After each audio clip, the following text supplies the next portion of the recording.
Hey guys, welcome to your Apple Update. I'm your host, John Sherrod, and it's funny, today was one of those days where I was sitting thinking all day, what exactly am I going to do my video about tonight?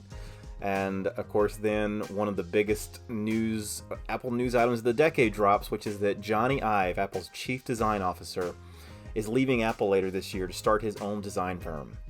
And what I want to do is talk a little bit about who Jony Ive is, what his role at Apple has been, what he has meant to the Apple story, and kind of what this news means going forward. So Jony Ive, if you're not familiar with the name or not sure who he has been Apple's Chief Design Officer for the last several years. That's kind of a newer role that they had created at the company for him. But prior to that, for the last 25 years, he has been the guy at Apple who has been Apple's main designer.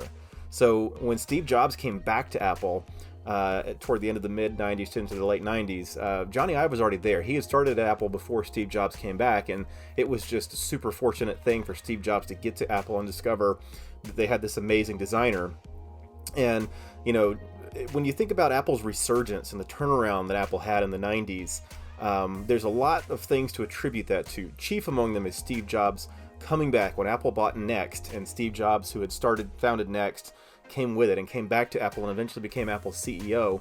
That, of course, is the single biggest turnaround. Steve Jobs was a product visionary and product editor, unlike there have been few people like him in human history, really, just in terms of the impact that he had on not only the whole computer industry, but of course on all of consumer electronics and popular culture through the products that Apple has created since then.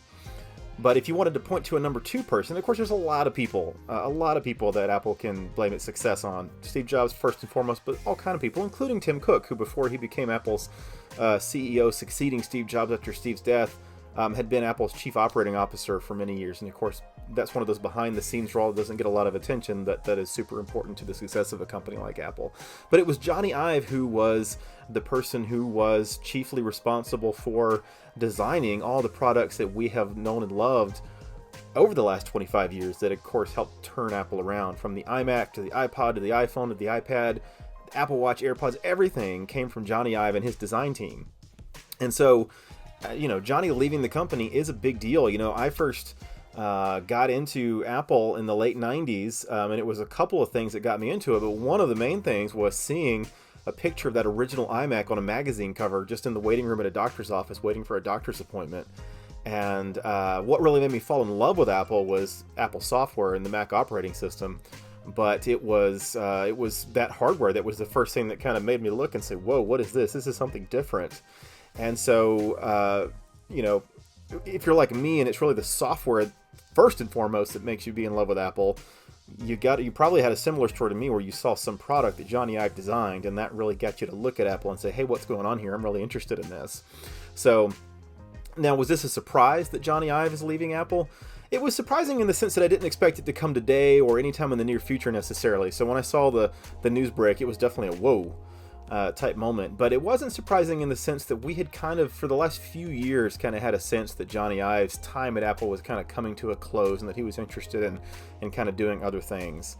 So in that sense, it wasn't surprising. This is something that I think a lot of us who watch Apple closely have expected to happen definitely at some point in the near future, sooner rather than later. And it appears that he is leaving to go and start his own design company, and that also is not surprising. I don't think there's any bad blood between him and Apple. I think this is really just a man who has spent a large portion of his professional life working for one company and making some amazing things that he will be remembered for 100 years, 200 years from now. That kind of an impact on the world. But also, I think someone who just wants to go and do his own thing and probably design some additional types of things that maybe are beyond the scope of what Apple is interested in doing as a company. So he, of course, not only was he super involved in all the Apple hardware products in terms of the computers that we buy and the phones and that sort of thing, but also very, very much at the core of designing Apple Park, Apple's new campus that has been in the works for a long time and that Apple in the last couple of years has been able to move into and take advantage of. In recent years, he was also overseeing Apple's software design as well, and kind of all of Apple's design came through Jony Ive as Chief Design Officer. So just for some details on kind of what's happening in the Apple press release, it's kind of funny that the headline is Jony Ive to form independent design company with Apple as client. So the headline isn't Jony Ive leaving, it's, you know, they put a spin on it, which I get, because this was, of course, going to be, you know, news that had an effect on Apple's stock price. But it says here, design team leaders Evans Hankey, Vice President of Industrial Design, and Alan Dye, Vice President of Human Interface Design, will report to Jeff Williams, Apple's Chief Operating Officer. Both Dye and Hankey have played key leadership roles in Apple's design team for many years. Williams has led the development of Apple Watch since its inception and will spend more of his time working with the design team in their studio.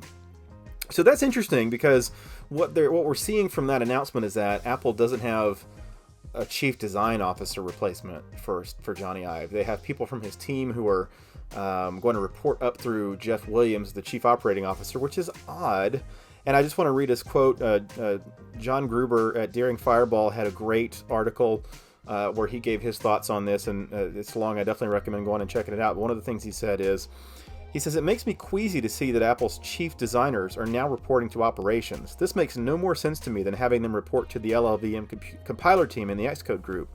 Again, nothing against Jeff Williams, nothing against the LLVM team, but someone needs to be in charge of design for Apple to be Apple, and I can't see how that comes from operations. I don't think that Chief Design Officer should have been a one-off title created just for Jony Ive. Not just for Apple, but especially at Apple, it should be a permanent C-level title.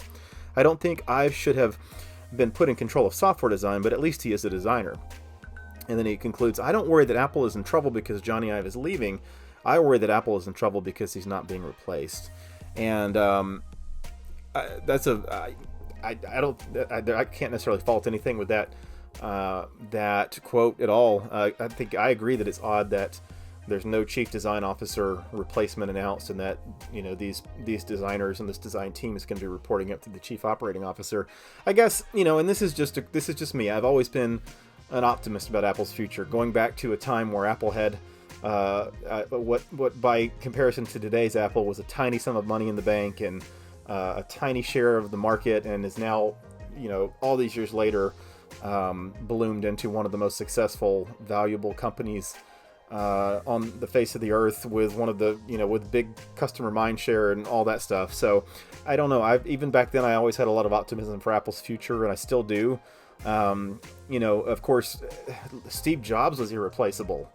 And even though Apple's continued to have success, I think the world still misses someone with Steve Jobs' vision and ability to communicate and ability to edit products and design choices and things like that. And yet Apple has continued to flourish since then under Tim Cook. And honestly, I'm as excited for Apple as I have ever been, probably more so because of the types of products that Apple has debuted, and the way the software has continued to grow and develop. So I'm not worried. I mean, we'll see what happens. This is certainly not good news, and I don't think, anyway, in the sense that I don't think anybody who's a fan of the company would have said, would have wanted Jony Ive to leave.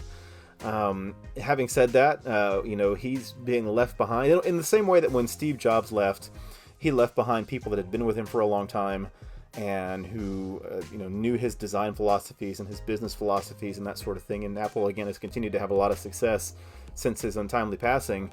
In the same way, you know, Jony Ive is leaving behind a design team that he put together and is very familiar with his work, and you know, hopefully can carry the torch.